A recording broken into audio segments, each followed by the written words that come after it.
Level کے ہی مسابقہ نہیں بلکہ جو حرم پاک مکہ مکرمہ میں عالی شان بین الاقوامی مسابقۃ القرآن کریم ہر سال منعقد ہوتا ہے. آپ کے بچے وہاں جا کر کے نام کمائیں. اور یہ بڑی بات نہیں ہے کہ ہمارے مرکزی دارالعلوم جامعہ سنگ بنارس کے اس سال ایک بچے ابراہیم شاہ بندری نے چوتھے فرا میں 5 پارہ کے فرا میں الحمدللہ دوسری پوزیشن حاصل کی. اور مجھے خوشی ہوئی کہ اس بچے نے وہاں کے ٹی وی کے ساتھ عربی زبان میں گفتگو کی. اس وقت صرف جامعہ سنگ کے اساتذہ بلکہ اس بستی کے ہمارے سر بھی فخر سے بلند ہوئے کہ ہماری جماعت کا ایک سپورٹ تھا. اور یہ کوئی بعید بات نہیں ہے. کل کو مدرسہ بدر اسلام کا ہی کوئی چیز، سرن کوٹ کا کوئی بچہ، ہاڑی کا کوئی بچہ، مینڈر کا کوئی بچہ، اور جو آپ کے حویلی کا کوئی بچہ، شہر پنچ کا کوئی بچہ، دریا اور بستی کا کوئی بچہ اس طرح کے عالمی مسابقے میں اپنا لوہا بنوائے. اور وہ گھڑی بھی ہمارے لیے سعادت مندی اور فخر کی ہوگی. ایک چند کلمات صرف آپ کو یہ بتانے کے لیے تھے کہ آپ کی کوششوں کو سراہا جا رہا ہے، آپ کی محنت دکھتی ہے. آپ نے شب و روز سرد و گرم، کووڈ اور ناسازگار حالات پہ جس استقامت کا مظاہرہ کیا، اس پر آپ سب، آپ کے والدین اور آپ کے جو بزرگار آبادی کے مستحق ہیں، کو دن دنیا رات کی ترقی عطا فرمائے. اور آپ کے اس علمی اور روحانی مرکز کو اللہ سبحانہ و تعالیٰ اور اس عظمت اور مرکزیت عطا فرمائے. کیونکہ مثلاً ہمارے بزرگ ساتھی نے ایک حدیث سنانے کے لیے کہا، میرے خیال میں نے اس سے زیادہ باتیں ہی کر لی. ایک حدیث میں نے آپ کے سامنے رکھی ہے اور میں آج یہ امید کر کے یہاں سے نکلوں گا کہ آپ لوگ اس حدیث کو میرے ساتھ یاد کر لیں گے. کچھ لوگوں کو تو یاد ہوگی، حدیث طلبہ کو، لیکن میں چاہتا ہوں کہ سارے لوگ اس حدیث کو یاد کر کے نکلیں. ٹھیک ہے نا؟ میں نے کیا کہا تھا؟ ان اللہ یرضی لکم ثلاثہ. بہت آسان الفاظ ہے نا؟ ذرا پڑھ لو ایک دفعہ. ان اللہ یرضی لکم ثلاثہ ویسخط لکم ثلاثہ. یرضی لکم ان تعبدوه ولا تشركوا به شيئا وان تعتصموا بحبل الله جميعا ولا تفرقوا وان تناصحوا بما والله الله امركم ويكره لكم او يسخط لكم قيل وقال وكثرة السؤال وإضاعة المال. 3 عظیم باتیں جنہیں اللہ ہمارے لیے پسند کرتا ہے، اور 3 خطرناک جرائم جنہیں اللہ ہمارے لیے ناگوار اور ناپسند کرتا ہے. تو جب اللہ سبحانہ و تعالیٰ رسول اللہ صلی اللہ علیہ وسلم جب بات کرتے ہیں کہ اللہ تعالیٰ تمہارے لیے راضی ہے، ان اللہ یرضی لکم ثلاثہ، بے شک اللہ تمہارے لیے پسند کرتا ہے 3 چیزیں. تو پسند کرنے کا مطلب ہے کہ اللہ سبحانہ و تعالیٰ حکم دیتا ہے کہ ہم ان 3 چیزوں کو اختیار کریں. جب انہیں پسند کرتا ہے اس کا مطلب ہے پسند سے پہلے اس کا حکم ہے کہ ہم ان چیزوں کو عملائیں. اور جن چیزوں کے عملانے کا اللہ سبحانہ و تعالیٰ ہمیں حکم دیتا ہے، انہی کے عملانے سے اللہ تعالیٰ ہم سے راضی ہوگا. ہم اللہ سے دعا کرتے ہیں کہ اللہ تعالیٰ ہمیں ایسے اعمال کی توفیق عطا فرمائے جس سے وہ ہم سے راضی ہو جائے، اور ہمیں ان کاموں سے بچائے جن کاموں کے کرنے سے اللہ تعالیٰ ہم سے ناراض ہوگا. جن سے راضی ہوگا تو ان کا اکرام جنات النعیم سے ہوگا، اور جن سے ناراض ہوگا تو اللہ آپ اور ہم سب کو محفوظ رکھے. ان کا ٹھکانہ کیا بنے گا؟ نار جہنم. وہ بھی سب قرار، کتنی بری جگہ ہے یہ. تو میں حدیث کا جو مفہوم آپ کو مختصراً بتاؤں گا کہ اللہ تعالیٰ تمہارے لیے 3 چیزیں پسند کرتا ہے. ان 3 چیزوں میں جو سب سے مقدم اور بڑی ہے وہ ہے یرضی لکم ان تعبدوا. اللہ سبحانہ و تعالیٰ تم سے راضی ہوتا ہے اس چیز سے کہ تم اس کی عبادت کرو. کس کی عبادت؟ وَقَضَىٰ رَبُّكَ أَلَّا تَعْبُدُوا إِلَّا إِيَّاهُ. اسی حکم کے لیے تو سارے پیغمبر آئے دنیا میں. وَلَقَدْ بَعَثْنَا فِي كُلِّ أُمَّةٍ رَسُولًا أَنِ اعْبُدُوا اللَّهَ وَاجْتَنِبُوا الطَّاغُوتَ. تحقیق ہم نے ہر امت میں پیغمبر بھیجے اور ان پیغمبر کا مشن تھا ان اعبدوا اللہ، تم اللہ کی عبادت کرو. وَلَا تُشْرِكُوا بِهِ شَيْئًا. وہاں پر بتایا وَاجْتَنِبُوا الطَّاغُوتَ، وہ وَاجْتَنِبُوا الطَّاغُوتَ ہی ہے. وَلَا تُشْرِكُوا بِهِ شَيْئًا، تم اللہ کے ساتھ کسی کو شریک مت ٹھہراؤ. شرک ایک طرف تمہارا، وجود دوسری طرف ہونا چاہیے. حضرت ابراہیم علیہ السلام نے دعا کی تھی امام توحید نے، وَاجْنُبْنِي وَبَنِيَّ أَن نَعْبُدَ الْأَصْنَامَ، اے الہ ہمیں اور ہمارے، وہ ایک طرف ہو ہم دوسری طرف. ان اللہ یرضی لکم ثلاثہ، بے شک اللہ تمہارے لیے پسند کرتا ہے تین چیزیں. پہلی چیز اور سب سے افضل چیز، سب سے مقدم چیز جس پر ہمارے اسلام کی بنیاد ہے اور جس پر جنت اور جہنم کا فیصلہ ہوگا، ان تعبدوا، تم اللہ سبحانہ و تعالیٰ کی عبادت کرو. اور اس عبادت میں دین کی تمام، صرف نماز ایک عبادت ہے، روزہ ایک عبادت ہے، لیکن اللہ تعالیٰ کے تمام احکامات کی پیروی عبادت. شیخ الاسلام ابن تیمیہ رحمۃ اللہ علیہ نے عبادت کے مفہوم کو کیسے بیان کیا ہے؟ اسم جامع لكل ما يحبه الله ويرضاه من الاقوال والاعمال الظاهرة والباطنة. عبادت نام ہے ہر اس چیز کا، ہر اس عمل کا، ہر اس قول کا، خواہ ظاہری ہو یا باطنی ہو، جس سے اللہ تعالیٰ پسند کرتا ہے کہ تم لوگ کرو، جن سے اللہ راضی ہوتا ہے کہ تم ان کو انجام دو، اور یہ مجموعے کا نام ہے عبادت. تو اس میں نماز عبادت ہے، رب کی توحید عبادت ہے، رسول اللہ صلی اللہ علیہ وسلم کی رسالت کو ماننا عبادت ہے، روزے رکھنا عبادت ہے، امر بالمعروف نہی عن المنکر کرنا عبادت ہے. اسی کے نام پر نذر و نیاز چڑھانا اسی کے نام پر توحید اور عبادت ہے. اس کے علاوہ کسی اور کے دربار پر حاضر نہ دینا، اس کے علاوہ کسی اور کو مشکل کشا نہ سمجھنا، اس کے علاوہ اس کائنات کا کوئی اور مدبر، اس کا خالق اور اس کا مالک اور اس کا رازق نہ جاننا. اور اس میں یہ آئے گا اللہ نے ہمیں اپنی عبادت کے لیے پیدا کیا، ہم کسی اور کی عبادت کیوں کریں؟ جس نے ہمیں پیدا کیا اس کام کے لیے، اسی کے سامنے جھکنا عین انصاف ہے، عین عدل ہے، عین انصاف ہے. اور یہ اللہ سبحانہ تعالیٰ کی تعظیم ہے. اللہ تعالیٰ ہمیں کھلاتا ہے، پلاتا ہے، اعلیٰ اولاد دیتا ہے، اچھی شکلیں، اچھی صورتیں دیتا ہے، تو پھر اس کے علاوہ کسی اور کے دربار پر شکریہ کیا جائے تو یہ کتنی نامناسب اور غیر مناسب بات ہے. یہ کتنا توہین آمیز سلوک ہے کہ جو نوازتا ہے شکریہ کسی اور میں بجا لایا جاتا ہے. ان تعبدوہ ولا تشرکوا بہ شیئا، کہ تم عبادت کرو اللہ کی اور اس کے ساتھ، اس کی عبادت میں، اس کے ربوبیت میں، اس کے اسماء صفات میں کسی اور کو اس کا ہمسر، اس کا شریک اور اس کے برابر نہ قرار دو. یہ پہلی چیز ہے جس سے اللہ تعالیٰ ہم سے راضی ہوتا ہے کہ ہم اس کی توحید کے قائل بن جائیں اور شرک بیزار ہو جائیں. دوسری بات وَأَن تَعْتَصِمُوا بِحَبْلِ اللَّهِ جَمِيعًا وَلَا تَفَرَّقُوا، اسی توحید کی بنیاد پر آپ لوگ ایک دوسرے کے ساتھ مل جائیں، اللہ کی رسی کو مضبوطی سے تھام لو، اور دین کے معاملے میں تفرق، بندر بانٹ، تقسیم کے شکار مت ہو جاؤ، شیرازہ مت اپنا بکھیرو.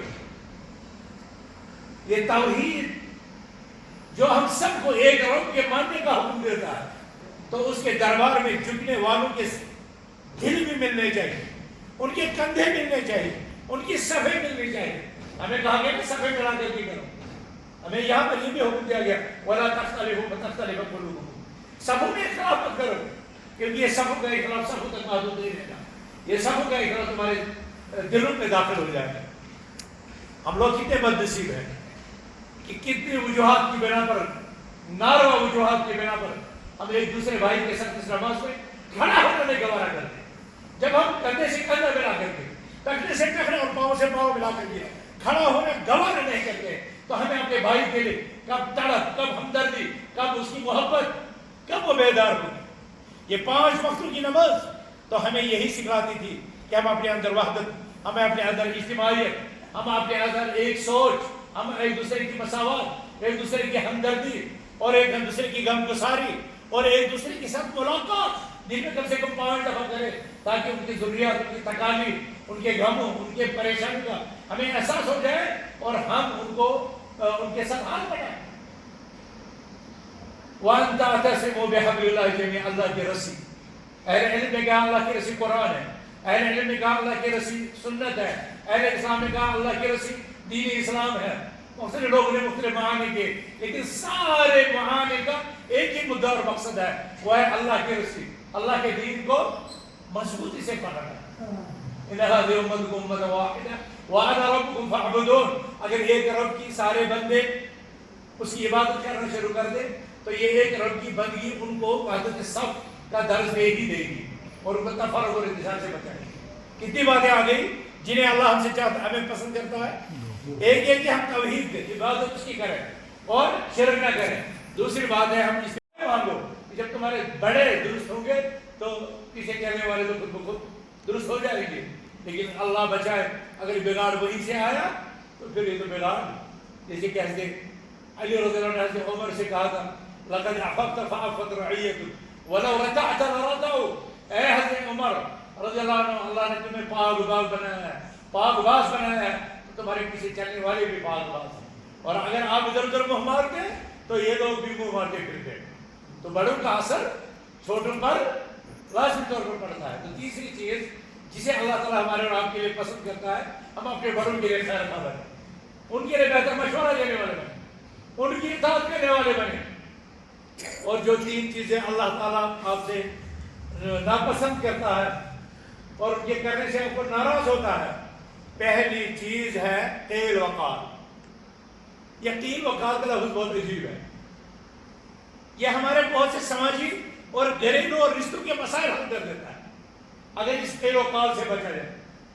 قیل وقال ہوتا ہے سنا گیا ایسا ہوا، سنا گیا اسے ایسا کہا، فلانی کے بیٹے نے، فلانی کی بہو نے، فلانی کی بیٹیاں، فلانی کا بزرگ، وہ آدمی، وہ دکاندار، وہ افسر، وہ سائل، وہ کون ہے، کہنے والا کون ہے یہ کسی کو نہیں پتا. قیل کہا گیا، وقال اور اس نے کہا. افوابازیاں، بدگمانیاں، باتوں پہ باتیں، ادھر سنی ادھر پہنچائی، ادھر سنی ادھر پہنچائی. تو قیل وقال، تخمین، گمان، اس طرح کی چیزوں سے اللہ تعالیٰ ناپسند کرتا ہے. ہمیں اللہ تعالیٰ چاہتا ہے یا الذین آمنوا ان جاءکم فاسق بنبأ فتبینوا ان تصیبوا قوما بجہالہ. اے ایمان والو، جب کوئی بات پہنچانے والا بات پہنچائے پہلے اس کی ویریفیکیشن کر، اس کی تصدیق کرو. ایسا نہ ہو کہ کسی فاسق کی خبر پر تم اپنا ہی نقصان کر بیٹھو یا کسی کا نقصان کر بیٹھو اور پھر تمہیں اپنی بے خبری پر شرمندگی اور ندامت کا سامنا کرنا پڑے، اپنی جلد بازی اور اپنے اس پر. تو جو سننا ہے اسے غور سے سننا ہے. ایسے ہی ہر سے سنائے بات، اگر ہر سے سنائے بات سچ بھی ہو تب بھی آپ کو حدیث سے جھوٹا قرار دیا. رسول اللہ صلی اللہ علیہ وسلم نے فرمایا کفا بالمرء کذبا ان یحدث بکل ما سمع. کسی انسان کے جھوٹا ہونے کے لیے یہی کافی ہے کہ ہر سنائے بات وہ آگے کر دے. اور اس میں آ جائے گا موجودہ دور کا سوشل میڈیا. ادھر سے آئی بات آپ میں کاپی کر دو اور آگے چلا دے شیئر کر دو. یہ سوچے بغیر، یہ تحقیق کیے بغیر کہ جسے میں فارورڈ کر رہا ہوں وہ صحیح ہے یا نہیں ہے، جو مٹیریل میں آگے پھیل رہا ہوں وہ دوسرا ہے یا نہیں ہے. قیل وقال مجہول، نہ پتہ ہے کیا کس نے، نہ پتہ ہے کیا کہا اور کس نے کہا. تو اس سے اللہ تعالیٰ نے کیونکہ اس سے بدنامی، بے چینی، قتل و غارت، فتنہ و فساد، حقوق کی طلبی، عزتوں کے جو ہے نا کا نقصان اور بلکہ جانوں کا بھی نقصان اس کے نتیجے میں ہو سکتا ہے. اسے قیل وقال سے پرہیز کرنا ہے، اللہ تعالیٰ اس کو ناپسند کرتا ہے. دوسری چیز کثرت سوال. اس کثرت سوال کے سلسلے میں اہل علم نے مختلف اقوال کہے ہیں. میں آپ کو مختصراً 3 باتیں کہوں گا. کثرت سوال ہے بہت زیادہ سوالات پوچھنا، ایسے بھی ہو جیسے کہ بنی اسرائیل بہت سے سوالات پوچھا کرتے تھے، اسے بھی منع کر دیا گیا. اور ایک آدمی، ایک انسان کی عادت جو تھی وہ جو باہر کی کھال اتارتا ہے، پوچھتا رہتا، اسے بھی منع کیا گیا. کثرت سوال کا یہ بھی مطلب ہے کہ آپ کو اللہ تعالیٰ نے کمانے کا حکم دیا ہے. آپ کو راستے میں لوگوں کو بھیک مانگنا یا گھر گھر جانا، گھر کا ناک کرنا، دفتروں میں جانا اور لوگوں کے سامنے دست سوال دراز کرنا، یہ بھی کثرت سوال میں ہے اور اس سے بھی اہل علم نے منع کیا. اور کثرت سوال سے یہ بھی مراد ہے کہ آپ جب کسی انسان سے ملے تو یہ ضروری نہیں کہ آپ اس کو ہر چیز کے مطابق پوچھو، اتنا پوچھو جو آپ کے فائدے کی بات ہو. جیسے کہ رسول اللہ صلی اللہ علیہ وسلم نے فرمایا من حسن اسلام المرء ترکہ ما لا یعنی. انسان کے اسلام کی خوبی یہ ہے کہ تم اس چیز کو چھوڑ دو جو آپ کے مطلب کی. آج لوگ ملتے ہیں کیا کرتے ہیں, کتنی کمائی ہو جاتی ہے, بچہ کچھ دیتا ہے یا نہیں دیتا ہے, بہو اطاعت گزار ہے یا نہیں ہے. میں آپ کو اس کے ساتھ کیا ہے, وہ کتنا کماتا ہے, اس کا بچہ اسے کیا دیتا ہے, اس کی بہو کی اطاعت کا کیا معاملہ ہے. یہ تو ہمارے مردوں سے اور ہماری خواتین بھی اس معاملے میں ایسی ایسی باتیں پوچھتے رہتے ہیں جن کے پوچھنے میں ان کے لیے کوئی فائدہ نہیں. دینی طور پر ایسے سوالات کرنا جن سوالات کا اس انسان کے علم اور اس کے ایمان اور اس کے عمل کے لیے کوئی فائدہ نہیں. مثلا کوئی سورج اس چاند کے بیچ میں جو یہ تھوڑی سی سیاہی نظر آتی ہے, یہ سیاہی کیا ہے, تو بتا تجھے اس کا کیا فائدہ. تو یہ تو پوچھ وضو کے کیا آداب ہے, نماز کے کیا آداب ہے, طہارت غسل کا کیا آداب ہے, والدین کے کیا حقوق ہیں, پڑوسی کے کیا حقوق ہیں, زوجین کے کیا حقوق ہیں. ایسی مسائل پوچھ جس سے تیرے ایمان میں تیرے عمل میں فائدہ ہو. چاند میں کیوں ہے, کوئی پوچھتا ہے آدم علیہ السلام نے ہوا کو کیا مہر دیا تھا, تمہیں کیا ملے گا اس سے. ایک دن ایک پوچھتا ہے, یہ واقعی میں, حالانکہ ہم تو آج تک اس کو لطیفے کی شکل میں لیتے تھے, لیکن میں نے کئی سال پہلے بٹمالوں میں درس کیا.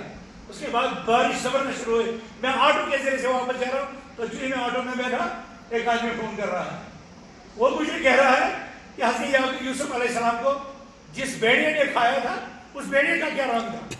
میں نے کہا اس نے تو کھایا ہی نہیں, وہ تو قصہ ہی جھوٹا ہے. تو کہہ رہا پھر جس نے نہیں کھایا تھا اس کا رنگ کیسا تھا. تو میں نے اسے کہا یہ جو درس تک ہوا تو اس کے متعلق پوچھ, تو یہ یوسف علیہ السلام کا بیڑا کیا کرے گا. اگر اس کا بھائی بھی بھائی تجھے پتہ بھی چلا تو کیا فائدہ ہوگا. فقیل وقت کثرت السؤال, یہ بنی اسرائیلوں کی عادت ہوتی تھی.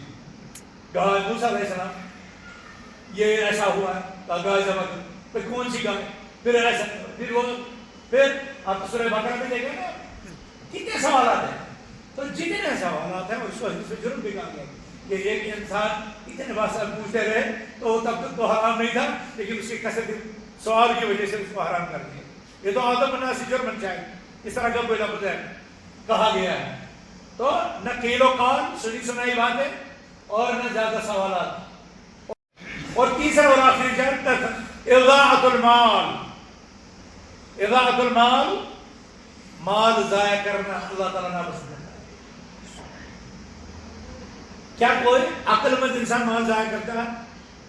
میں آپ سے پوچھتا ہوں.